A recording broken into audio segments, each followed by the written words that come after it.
Morning, Dan and Amy. So yesterday, that Archie comic book character with a bad attitude, Oh, my.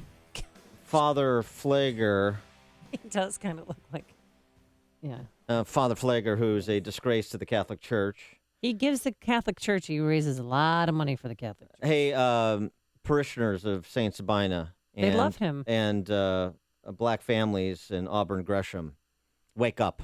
Following the wrong Pied Piper, at least the handful of you that are. But he's down with the struggle. I mean, he has adopted dozens of kids who are in foster care, and he lives in the community that he's trying to help. He's a disgrace. He should have been defrocked long ago. Unfortunately, Cardinal George didn't do it, and Archbishop Blaise Supich has turned out to be to live down to the concern that people had upon his selection and entrance to Chicago. He's non-existent. You don't think he has good intentions? I don't care about intentions. I care about results. The road to hell is paved with those good intentions. And Blaise Supich has been non-existent, and when he has bubbled up to the surface, he's played armchair labor economist, armchair climatologist. Stick to the catechism, Archbishop. Try something you know. So Flager was out protesting and Racine in 79th yesterday. He poured fake blood on the street, SOS. You know, because we got to do that. We got to do the theatrics like that's doing anything. And he's been at this for how long? 3 decades? Yeah, every Friday night they march through bad neighborhoods to help remind people to put their guns down. How's it going? It's not going well, but he doesn't stop trying. It's no help. He stops doing the same. He continues doing the same thing to no effect. That's the definition of insanity, but it's really the definition of incompetence. And he also had this call for Governor Rauner. So I'm asking Governor Rauner, call a state of emergency for the city of Chicago. So he wants the National Guard deployed, right? Yeah. I mean, this is nothing. Remember Sean LaFord and John Fritchie wanted this a few summers ago when the homicide rate was up to deploy the National Guard to help Chicago police. Yeah, that's I don't know. We had 90 people. The crime statistics came out today. We had 90 people killed in Chicago in the month of August. 90. Highest on record in 21 years. Right. So why not try the National Guard? Here's why. Because you have a posse comitatus law that you don't use military personnel for domestic policing. That's number one. Number two, you've got a 12,000-person police force that could do the job if they were empowered by civilian political leadership to do it. And that's the real conversation we should be having. And to the extent that we need to replace the detective unit that's down 25% over the term of Tiny Dancer, then you replace them to solve crimes after they've been committed, in addition to buttressing the ranks for patrol. This is trying to offload politically on the governor. I was the governor. I've suggested that he do this. I would say I'm going to help with state police resources that I have, and he has been doing that for more patrols, for help with street patrols, for help with some of the back office work. And Governor Rauner, don't make it a secret. You should be preempting the likes of Father Flager and getting out there and suggesting what you're doing to highlight what Tiny Dancer and the 50 minions on the city council are not doing while you have the streets on fire on the west side and the south side. And, oh, by the way, come into the city center, too. No one is immune. That's the real conversation. It's a conversation Flager doesn't want to have because he's a political hack. He's not a priest, and he's a disgrace to the cloth because of what he is and what he's done and what he continues to do. And I'm not providing any quarter to Father Flager, particularly as a Catholic. I'm exponentially disgraced by the conduct of Father Flager and the attention that he gets from the same white media that likes to run to Jesse Jackson Sr. to figure out what's going on in the black community. But for more on this, from a professional expert perspective, we're happy to be joined again by our friend, Milwaukee County Sheriff David Clarke. Sheriff Clarke, thanks for joining us again. Appreciate it. Dan, Amy, my pleasure. So you spoke on the topic of violence and the topic of progressive policies and their impact on urban centers like Milwaukee, particularly in the against the backdrop of the unrest from a couple weeks ago after that officer-involved shooting. And you had said that basically the urban ghetto is the new cotton field. That was a strong statement. Explain. Well, look, back during the time of slavery, these Southern Democrats, plantation owners, that's where they had black people herded on to working in the cotton fields, and that was under force, obviously. And once slavery ended, and blacks started to get up off the mat. They really did. If you look at the economic and the family condition of black people, post-Reconstruction and coming into the industrial era, I should say, the black family situation started to improve. If you go back to the 1950s and 60s, I think it was only 25% of black kids were born out of wedlock. Blacks were gainfully employed. The industrial age hit. They started to come north. They came north looking for work. They didn't come north looking for a government paycheck. And then over time, obviously, you get into the 60s and this misguided war on poverty by a progressive, Lyndon B. Johnson, turned out to be a disaster. And it wasn't like they didn't know, because Daniel Patrick Moynihan, who was the Secretary of Labor, I believe, at the time, did a report, and he warned that these progressive policies, this modern liberalism, was having a negative effect in terms of motivation, in terms of family life. It was encouraging some of the underclass behaviors that are now all over the place today. And the report was buried. Of course, he was attacked. That's what the left does. They attack, kill the messenger. And look where we are today, where in Milwaukee anyway, over 70% of black kids are born with no engaged father in the home. Look, dads matter. I don't care what the left says. They've marginalized the black man as head of household to nurture, guide, develop, and love his children. We know that when black fathers, or any father, really, is not around to help a young boy develop, they will grow up oftentimes, not always, but they will grow up oftentimes to be an unmanageable misfit that the police are going to have to deal with in an aggressive fashion, and then people want to come down on the police. So I thought it was a brilliant strategic move by Donald Trump to shed light on the situation in the American ghetto. Look, black people aren't stupid. All they got to do is take a look around. You have poverty's become generational. It's a lifestyle now.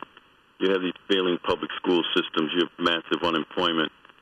They have father-absent homes. You have, some of this, don't get me wrong, Dan and Amy, some of this stuff is self-inflicted, all right? When you quit school, when you don't embrace education, when you don't stay consistently in the workforce, when you make questionable lifestyle choices, like having, any woman could get pregnant, okay? I mean, that could happen, and it has. And there's sometimes, a couple gets together, they get married, and things don't work out, but that dad has got to stay engaged whether that marriage works out or not. The dad cannot abandon the kid. So when you have a woman who has 2, 3, 4, 5 kids from different men, that is culturally dysfunctional. That is a self-inflicted pathology.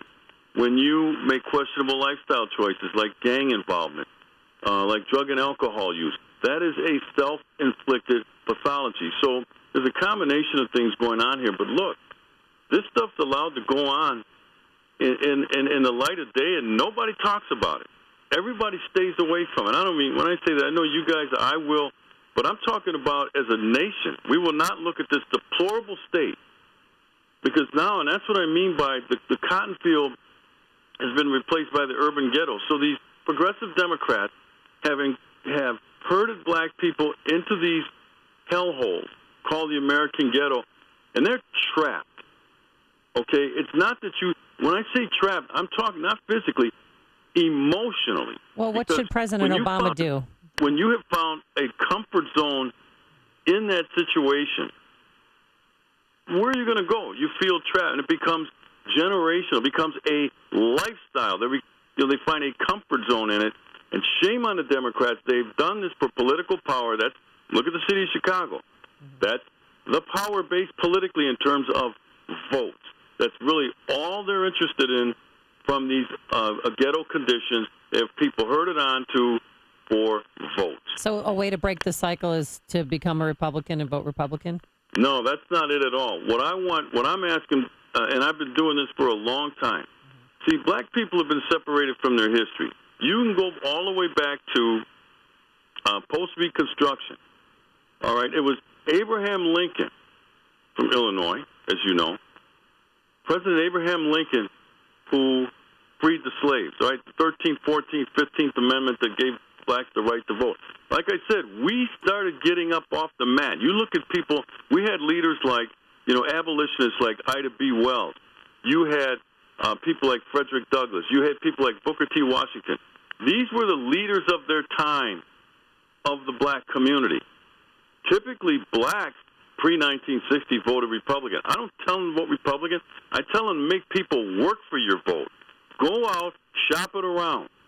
All right? Make people come to you and say, hey, look, here's the issues that we're going to help you deal with. That doesn't happen anymore. It's a monolithic vote, and it leads to nothing. The poverty is worsened. The schools have gotten worse.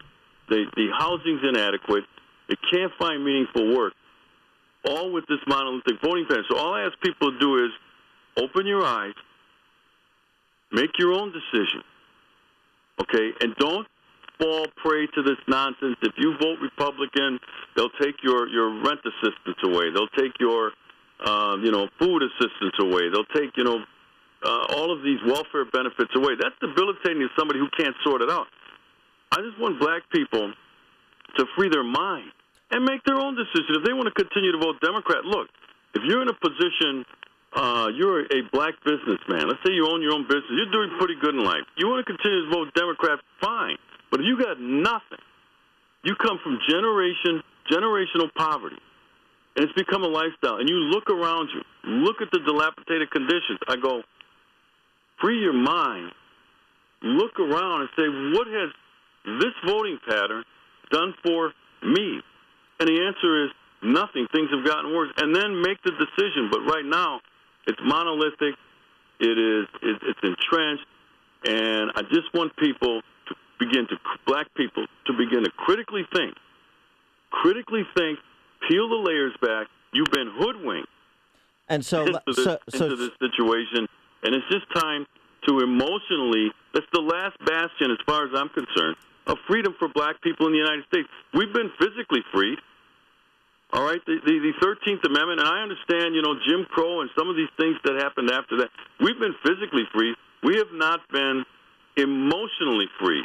So Sheriff Clarke, let me ask you this question then. When you hear someone like a Father Michael Pfleger in Chicago tell the FOP president in Chicago to go to hell because of essentially like a collective bargaining issue, because he says police don't have to work overtime if the CBA doesn't provide for it, and Father Pfleger wants to put what's going on in the streets of Chicago on the FOP president. He wants to put it on Governor Rauner, and he represents an African-American church. When you hear someone offer that, I would say, propaganda, what's your reaction? Well, first of all, I don't know the guy personally, but he sounds to me just to be a gas bag, okay? Shame on him. That's about right. Are his churches overflowing? Yes, he makes. Yes, it is. Oh, really? He has 3 services on a Sunday. The depopulation. Have you ever been? I've been. Excuse me. The depopulation of the South and West Side is why Chicago, and it's black families that have fled, is why Chicago has the lowest population it's had since 1920. So everybody's suffering and they're fleeing. You're absolutely right, sure. Yeah, but the reason I ask that is, and apparently he's not saving any souls, because one of the other things that's missing from this situation is there's no spirituality. Okay, God has been marginalized by this progressive movement, not by him, by this progressive movement. Why isn't he blasting the liberal Democrats who have marginalized the church? Because he is one. Well, right. So that's why I said, he's kind of a disgrace to the cloth. But, it's a shame that, and this is kind of what happens when politics collides with, religion, when politics collides with sport. We saw that last weekend with Kaepernick. Colin Kaepernick. We see it when politics collides with entertainment. Okay, it's not a good mix. And people can do what they want to do. I don't care that this guy does what he does. All right, but he's a hindrance as far as I'm concerned. He is Sheriff David Clarke, of course, the sheriff of Milwaukee County. Sheriff Clarke, always a pleasure. Thanks for joining us. It's my pleasure. Enjoy your day. And one more thing about Father Pfleger. Father Pfleger told Dean Angelo he can go to hell. Let me tell you something, Father Pfleger. I would rather go to hell with men and women who put their lives on the line in this city than go to heaven with you. Scum.